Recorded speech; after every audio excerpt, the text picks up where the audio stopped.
நான் alarm sound கேட்டு எந்திரிச்ச நாள் விட இந்த குருவியோட பறவையோட சத்தத்தை கேட்டு எந்திரிச்ச நாள் தான் அதிகம். என்னை தட்டி எழுப்பக்கூடிய முதல் குரலே இதுன்னு தான் சொல்லணும்.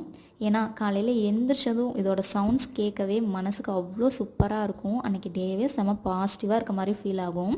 பாப்பாவுக்கு குவார்ட்டர்லி எக்ஸாம் முடிஞ்சு லீவ்லாம் ஸ்டார்ட் ஆயிடுச்சு. ஒரு 10 டேஸ்க்கு செம ஜாலியாக இருக்க போகிறான்னு நினைக்கிறேன். என்ன வீட்டிலேருந்து காலி பண்ணாமல் இருந்தால் ஓகே தான். ரீசெண்ட் டைமில் கோல்டோட ரேட்டு தான் அதிகமாக இருக்குதுன்னு பார்த்தா காய்கறியோட ரேட்டும் அதிகமாகிட்டே இருக்குது. வெஜிடபிள்ஸ் வாங்கணும் அப்படின்னாலே தனியாக ஒரு ஆள் வேலைக்கு போகணும். நானும் பூண்டெல்லாம் வாங்கி வச்சு சிக்கனமாக செலவு பண்ணணும்னு நினைக்கிறேன். முடிய மாட்டேங்குது.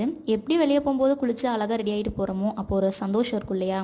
அதே சந்தோஷம் சமைச்சு முடிச்சதுக்கப்புறம் கிச்சன் க்ளீன் பண்ணால் கிடைக்கும். அவ்வளோ ஹாப்பியாக இருக்கும் அந்த கிச்சனை பார்க்கும்போதே. குக்கிங் ஒர்க்லாம் கம்ப்ளீட் பண்ணிட்டேன். இன்றைக்கி பச்சைப்பயிறு கடைஞ்சி ரசம் அப்பளம் இவ்வளோ தான் இன்றைக்கி லஞ்ச் மெனு. அப்புறம் என்ன ரெஸ்ட்டு தானே, சான்ஸே கிடையாது. குழந்தைங்க இருக்க வீட்டில் எப்போவுமே வேலை ஓடிட்டே தான் இருக்கும். இன்றைக்கி என்னோடய வேலை இதுக்கப்புறம் தொடர்ந்து நடந்துகிட்டே தான் இருக்க போகுது.